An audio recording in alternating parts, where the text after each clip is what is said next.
नमस्कार, India voice देख रहे हैं आप। मैं हूं आपके साथ रिया डंगवाल। छत्तीसगढ़ कौशल्या भूमि में आपका स्वागत है। बुलेटिन की शुरुआत करेंगे छत्तीसगढ़ की खबरों के साथ। रायपुर से सबसे पहले इस वक्त की बड़ी खबर आपको बता दें, सीएम विष्णुदेव साय का जनता दर्शन कार्यक्रम आज है। बड़ी संख्या में सीएम निवास लोग पहुंच रहे हैं। लोगों में जनता दर्शन कार्यक्रम में भारी उत्साह। सीएम लोगों से मिलकर उनकी समस्याएं सुनेंगे। तो ये बड़ी खबर आपको बता दें, रायपुर से बड़ी खबर, जहां मुख्यमंत्री विष्णुदेव साय आज जनता दर्शन कार्यक्रम लगाएंगे। इस दौरान वो बड़ी संख्या में जो लोग सीएम निवास उनसे मिलने पहुंचे हैं, उन्हें अपनी समस्याएं बताने के लिए पहुंच रहे हैं, उनसे आज सीएम विष्णुदेव साय मिलेंगे।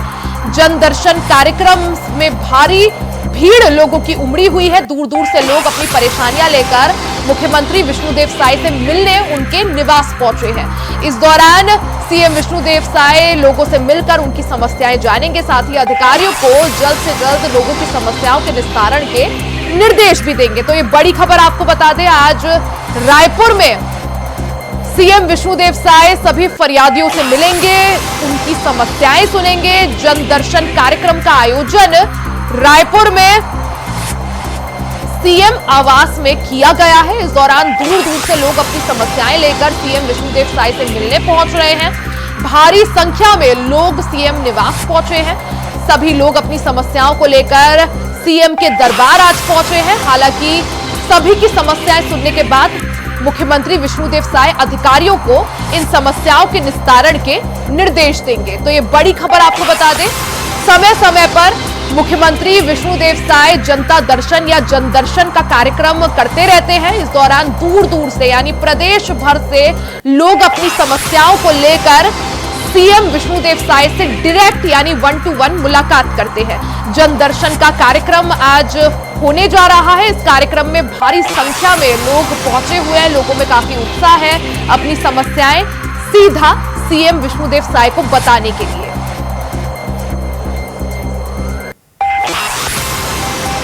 समय समय पर मुख्यमंत्री विष्णुदेव साय जन दर्शन का कार्यक्रम करते रहते हैं, जहां दूर दूर से फरियादी अपनी फरियाद लेकर सीएम विष्णुदेव साय से मुलाकात करते हैं। सीएम खुद अधिकारियों को जल्द से जल्द इन समस्याओं के निस्तारण का निर्देश देते हैं। तो ये बड़ी खबर आपको बता दें, बड़ी संख्या में लोगों का पहुंचने का सिलसिला सीएम निवास में जारी है। तस्वीरें आप देख सकते हैं, भारी संख्या में लोग अपनी समस्याएं लेकर पहुंचे हुए हैं। जमीन राजस्व संबंधित कई तरह की परेशानियां लोग लेकर आज सीएम के दरबार पहुंचे हैं। सीएम विष्णुदेव साय जनता दर्शन कार्यक्रम में शामिल होंगे, लोगों की समस्याएं सुनेंगे और अधिकारियों को जल्द से जल्द उन समस्याओं के निस्तारण के निर्देश देंगे। जन दर्शन कार्यक्रम को लेकर लोगों में खासा उत्साह देखने को मिल रहा है। यही वजह है कि दूर दूर से प्रदेश भर के लोग जन दर्शन कार्यक्रम में शामिल होने के लिए और सीएम विष्णुदेव साय तक अपनी समस्याएं पहुंचाने के लिए जरूर पहुंचते हैं।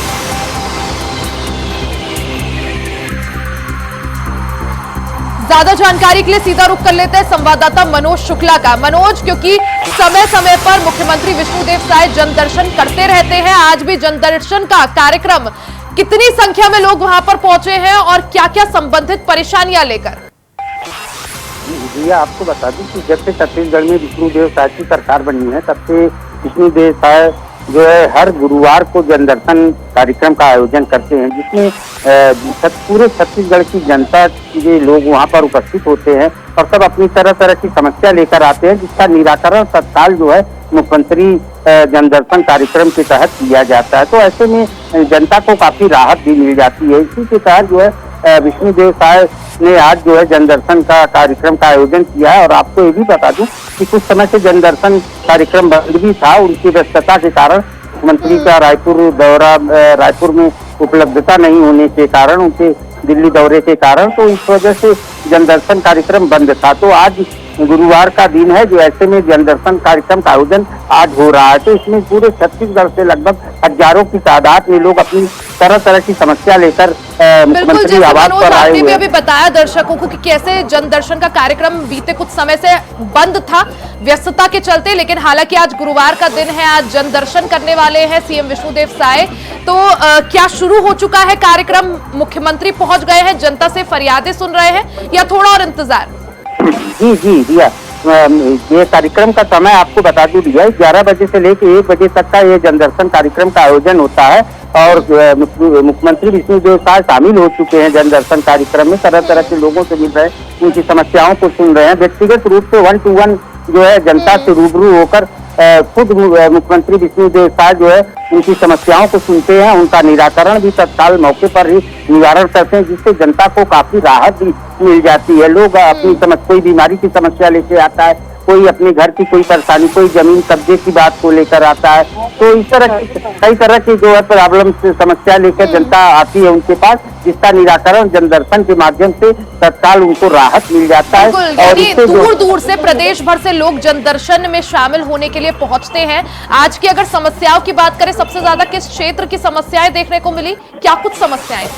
जी ये आपको बता दूं कि यहाँ पर हजारों की तादाद में पूरे छत्तीसगढ़ से लोग अपनी तरह तरह की समस्या को लेकर मुख्यमंत्री जनदर्शन में आते रहते हैं। और आज इसमें आए हुए लोगों की काफी समस्याएं, जैसे किसी की बीमारी की समस्या है, कोई दिव्यांग व्यक्ति है, उसको ट्राईसाइकिल की जरूरत है, तो इसका तत्काल जो है निराकरण मुख्यमंत्री के द्वारा वहीं पर किया जाता है। तो इससे काफी राहत जनता को मिल जाती है इस जनदर्शन कार्यक्रम के आयोजन से। जी बिल्कुल, यानी जनता को एक तरह से सहूलियत देने के लिए मुख्यमंत्री विष्णुदेव साय हर हफ्ते कोशिश यही करते हैं कि जनदर्शन का कार्यक्रम किया जा सके और जनता से 1 to 1 कनेक्ट कर उनकी समस्याएं जान सके और अधिकारियों को तुरंत दिशा निर्देश दिए जा सके।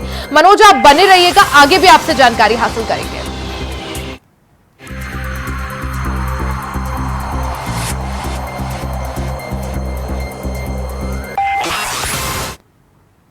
वहीं अब बात कवर्धा की कर लेते हैं, जहां कवर्धा के लोहारी डिग की घटना में शामिल आरोपी प्रशांत साहू की जेल में मौत के मामले में सरकार ने बड़ी कार्रवाई की है।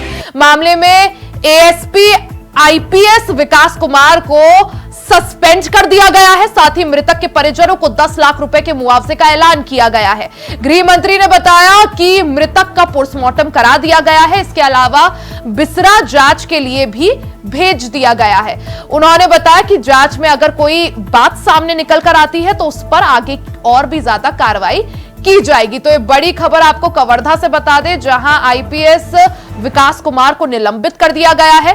कवर्धा के लोहारी डिग की ये पूरा मामला है, जहां एक आरोपी की जेल में पुलिस हिरासत के दौरान मौत हो जाती है। वहीं इस मामले में एएसपी विकास कुमार को सस्पेंड कर दिया गया है, साथ ही मृतक के परिजनों को 10 लाख रुपए मुआवजे का ऐलान किया गया है।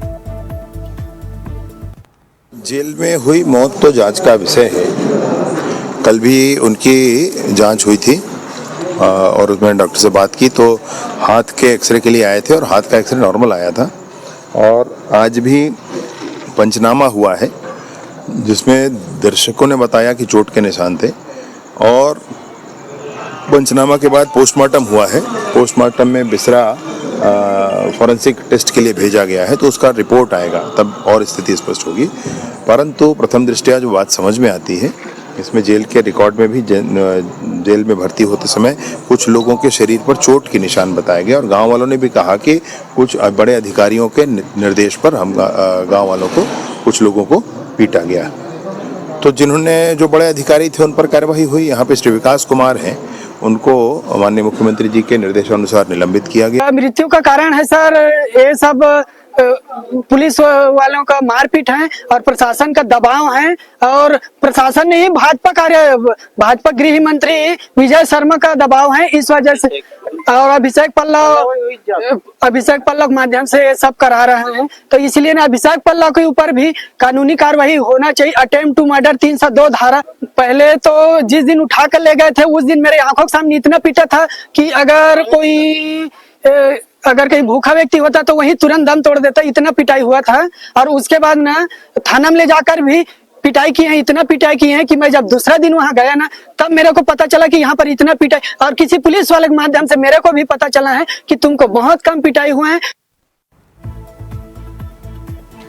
तो मनोज हमारे साथ लगातार बने हुए हैं। मनोज, जिस तरह से कवर्धा का ये पूरा मामला, जहां एक आरोपी की पुलिस हिरासत में मौत हो जाती है, वहीं इस मामले में कार्रवाई करते हुए जो एएसपी है विकास कुमार, उनको अब सस्पेंड कर दिया गया है। क्या कुछ जानकारी इसको लेकर? बता दूं कि कवर्धा कांड को अब पूरी तरह से राजनीतिक रूप ले लिया है गया है इसमें। और इसमें जो है विपक्ष लगातार सरकार को निशाने पर साध रही है।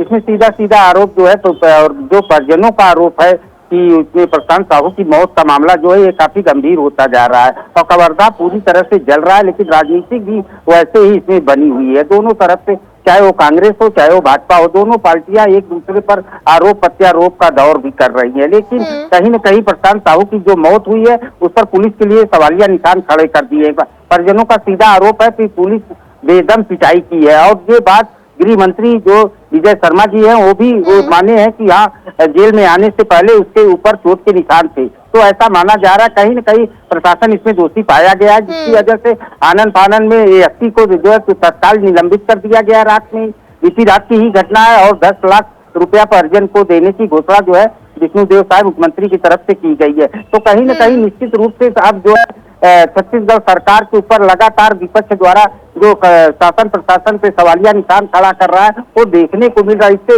बैठे बैठाए विपक्ष को एक मौका भी मिल जा रहा है और इसको सरकार को संवेदनशील होने की जरूरत है। जी बिल्कुल, यानी मनोज, जिस तरह से सरकार ने इस मामले का संज्ञान लेते हुए एएसपी को निलंबित जरूर कर दिया है, मृतक के परिजनों के लिए मुआवजे का भी ऐलान कर दिया, लेकिन पोस्टमार्टम रिपोर्ट के बाद क्या कुछ निकलकर सामने आता है और उसके बाद क्या कुछ कदम यहां पर सरकार द्वारा उठाए जाते हैं वो देखना बेहद अहम होगा। मनोज, बहुत बहुत शुक्रिया जानकारी के लिए।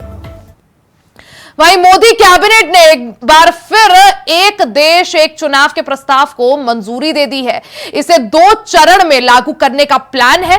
पहले चरण में लोकसभा और विधानसभा के चुनाव एक साथ होंगे। इस मामले में रायपुर सांसद बृजमोहन अग्रवाल ने कहा कि इससे देश का विकास तेजी से होगा। देश में एक साथ चुनाव हो सकेंगे। आचार संहिता के कारण विकास के कार्य रुकते हैं। कांग्रेस पिछले 77 सालों में देश का विकास नहीं चाहती थी। एक देश एक चुनाव का मामला लंबे समय से टलता रहा है।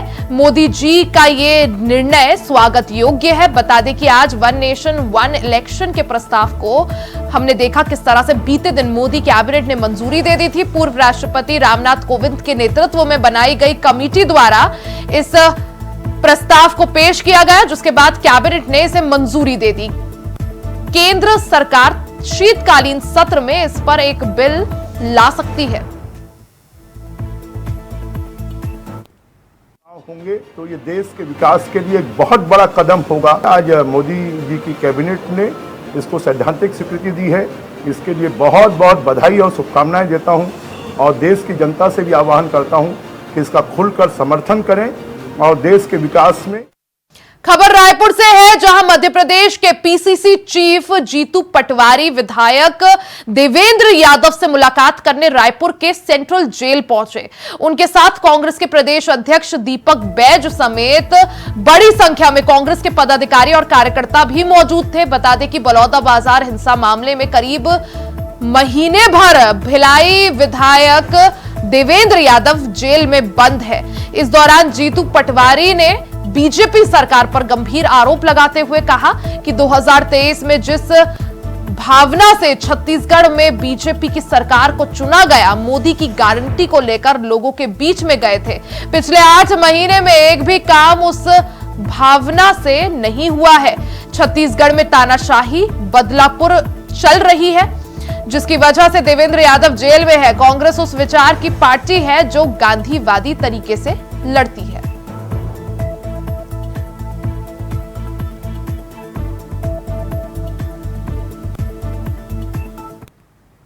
छत्तीसगढ़ के बलौदाबाजार हिंसा मामले में भिलाई नगर के कांग्रेस विधायक देवेंद्र यादव की मुश्किलें बढ़ती जा रही हैं। एक बार फिर कोर्ट से कांग्रेस विधायक को झटका लगा है। देवेंद्र यादव की जमानत याचिका को कोर्ट ने एक बार फिर से खारिज कर दिया है। कोर्ट ने पुलिस को 30 सितंबर तक पुलिस रिमांड बढ़ाई है। 17 अगस्त 2024 शाम विधायक देवेंद्र को गिरफ्तार कर रायपुर के सेंट्रल जेल भेजा गया था, जिसके बाद से अब तक उन्हें राहत नहीं मिली है। इस बीच कांग्रेस ने झूठे आरोप लगाकर फंसाने का बीजेपी सरकार पर आरोप लगाते हुए राज्य सरकार के खिलाफ विरोध प्रदर्शन शुरू कर दिया है।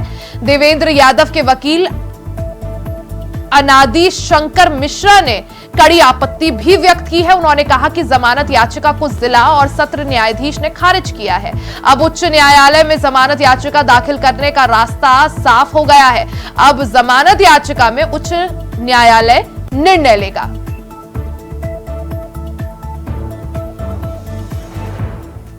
तो बलौदाबाजार हिंसा का यह मामला, जिसमें कांग्रेस विधायक की 1 महीने पहले गिरफ्तारी हुई थी। कांग्रेस विधायक देवेंद्र यादव की मुश्किलें कम होती हुई नजर नहीं आ रही है, क्योंकि बलौदाबाजार हिंसा मामले में कांग्रेस विधायक देवेंद्र यादव को पुलिस ने गिरफ्तार किया था।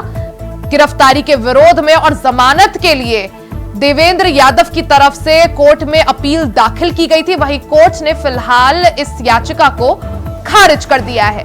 छत्तीसगढ़ के बलौदाबाजार हिंसा मामले में भिलाई नगर के कांग्रेस विधायक देवेंद्र यादव की मुश्किलें बढ़ती जा रही है। कोर्ट से कांग्रेस विधायक को बड़ा झटका लगा है। देवेंद्र यादव की जमानत याचिका को कोर्ट ने एक बार फिर से खारिज कर दिया है। कोर्ट ने पुलिस को 30 सितंबर तक की रिमांड दे दी है। 17 अगस्त को विधायक देवेंद्र यादव को गिरफ्तार किया गया था, जब से अब तक वो जेल में बंद है।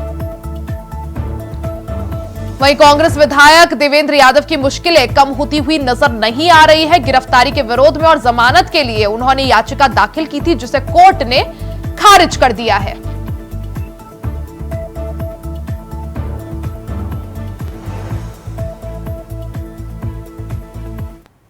रायपुर नगर दक्षिण विधानसभा उपचुनाव के मद्देनजर प्रदेश कांग्रेस कमेटी अध्यक्ष दीपक बैज ने चुनाव संचालन समिति का गठन किया है। समिति में पूर्व मंत्री और पूर्व कार्यकारी पीसीसी अध्यक्ष सत्यनारायण शर्मा समेत कई वरिष्ठ नेता शामिल हुए।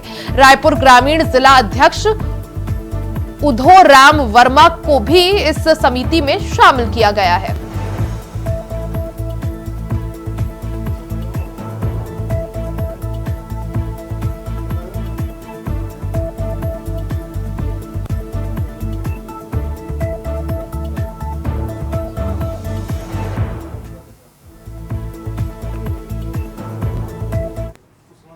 खबर रायपुर से है, जहां बीजेपी नेताओं द्वारा राहुल गांधी को लेकर अभद्र टिप्पणी करने को लेकर पूर्व मुख्यमंत्री भूपेश बघेल ने बीजेपी पर निशाना साधा है। उन्होंने कहा कि बीजेपी का असली चेहरा सामने आ चुका है। पूर्व मुख्यमंत्री भूपेश बघेल ने कहा कि कांग्रेस राहुल गांधी की लोकप्रियता से बीजेपी के लोग इतना डर गए हैं कि बीजेपी के केंद्रीय मंत्री, यूपी सरकार के मंत्री और तमाम नेता उन्हें अपशब्द कह रहे हैं। भूपेश बघेल ने कहा कि मैं प्रधानमंत्री नरेंद्र मोदी और गृह मंत्री अमित शाह से पूछना चाहता हूं कि इन नेताओं के खिलाफ आप क्या कार्रवाई कर रहे हैं। अगर आप कार्रवाई नहीं कर रहे हैं तो इसमें आपकी सहमति मानी जाएगी। भारतीय जनता पार्टी का असली चेहरा सामने आ चुका है। वो बखलाए हुए हैं। थोड़ा सा परत हटा और उसके सामंती चेहरा, असली चेहरा उनका सामने आ गया है। राहुल गांधी जी की लोकप्रियता से इतने भयभीत हैं कि केंद्र में के एक मंत्री वो खुले आम राहुल गांधी जी को आतंकी कह रहे हैं। उत्तर प्रदेश के एक मंत्री ये बात कर रहे हैं। उसके सहयोगी दल जो शिवसेना के हैं वो जुबान काटने की बात कर रहे हैं। दिल्ली में ही भाजपा के नेता राहुल गांधी जी की वही हर्ष हो गया, उसकी दादी हुआ है। तो ये इतनी बातें कह रहे हैं, ये सीधा सीधा उनका जो असली चेहरा है वो सामने आया है। ये स्पष्ट हो गया कि षड्यंत्रकारी हैं, हिंसावादी हैं, इन पे इन्हीं विश्वास है। और यदि नहीं है तो केंद्रीय गृह मंत्री अमित शाह जी से और प्रधानमंत्री जी से मैं पूछना चाहता हूं कि इन लोगों के खिलाफ आप क्या कार्रवाई कर रहे हैं। आपके सहयोगी मंत्री यदि राहुल गांधी जी को आतंकी कह रहे हैं तो आपने उसको सुकास नोटिस दिया कि आपने ऐसा बयान क्यों दिया। आपके मंत्री, आपके सहयोगी दल के विधायक खुले आम धमकी दे रहे हैं, उस पर आप क्या कार्रवाई कर रहे हैं। यदि कार्रवाई नहीं कर रहे हैं तो आपकी सहमति मानी जाएगी और आपकी जो चरित्र है उजागर हो गया। आप वोट से वादी थे, हैं और रहेंगे। महानिदेशक रायपुर रेंज और रायपुर वरिष्ठ पुलिस अधीक्षक रायपुर के निर्देशन में उप पुलिस अधीक्षक लाइन और रायपुर द्वारा police transit mess police line Raipur के सभागार में रायपुर जिले में निवारसरत विहिप और वीवीआईपी की सुरक्षा में तैनात अधिकारियों और कर्मचारियों की सुरक्षा बैठक आयोजित की गई। बिना टोपी के कभी चप्पल पहना है, कभी हथियार उसका दाएं बाएं है और आता भी है, मान लो जैसे उसको किसी भी तरीके से हो गया तो क्या। खबर बलौदा बाजार से है, जहां कमिश्नर रायपुर महादेव कावरे ने जिला कार्यालय सहित एसडीएम तहसील और जिला पंचायत कार्यालय का निरीक्षण किया। उन्होंने बलौदा बाजार जिले के बचे हुए भू अभिलेख के रिकॉर्ड जल्द पुराने जिले भिजवाने का भरोसा दिलाया। भू अभिलेख शाखा के निरीक्षण के दौरान कलेक्टर ने जिला कार्यालय की शाखाओं और कार्यालयों के कामकाज का भी अवलोकन किया। उन्होंने सरकारी अभिलेखों का व्यवस्थित और सुरक्षित तरीके से रखरखाव करने पर भी जोर दिया है।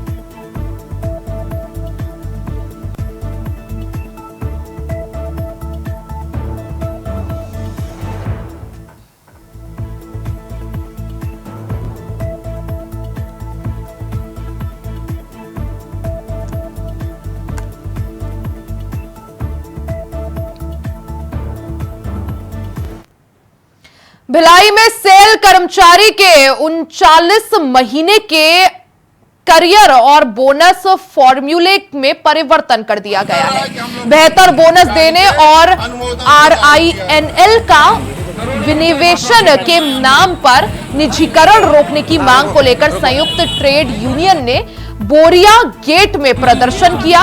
श्रमिकों के शोषण, ठेका प्रथा को बढ़ावा देने पर केंद्र सरकार और प्रबंधन के खिलाफ जमकर नारेबाजी की गई। प्रदर्शन में शामिल BAMS के महामंत्री चन्ना केशरवालू ने कहा कि प्रबंधन का श्रमिकों के खिलाफ हिटलर शाही रवैया जारी है। ये जंगी प्रदर्शन BAC कर्मचारियों को बोनस मिल सके, इस कारण से किया जा रहा है।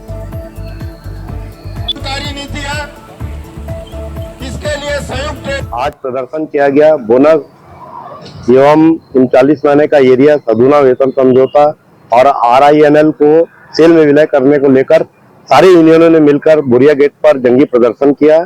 1 घंटे का लगातार प्रदर्शन हुआ। इसमें कर्मचारियों का सहयोग भी हमको मिला है। आने वाले समय में हम प्रबंधन का जो हिटलर शाही रवैया है उसको खत्म करना चाहते हैं।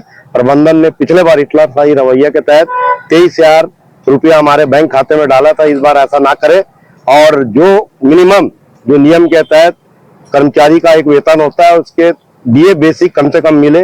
ये हमारी मांग को लेकर हम लोगों ने सब मिलकर आज प्रदर्शन। वहीं कांकेर में ऑनलाइन जुआ खेलने वालों को बैंक खाता उपलब्ध करवाने वाले आरोपी को पखांजूर पुलिस ने गिरफ्तार कर जेल भेज दिया है। अंबानी बुक ऑनलाइन जुआ मामले में कोर्ट ने जमानत पर रिहा अभियुक्त को जेल भेज दिया है। मामले की गंभीरता को देखते हुए कोर्ट ने 10 अपराधियों को जेल भेज दिया है और लंबे समय से ये ऑनलाइन जुआ खेलने वालों को ये अभियुक्त बैंक खाता उपलब्ध करा रहे थे।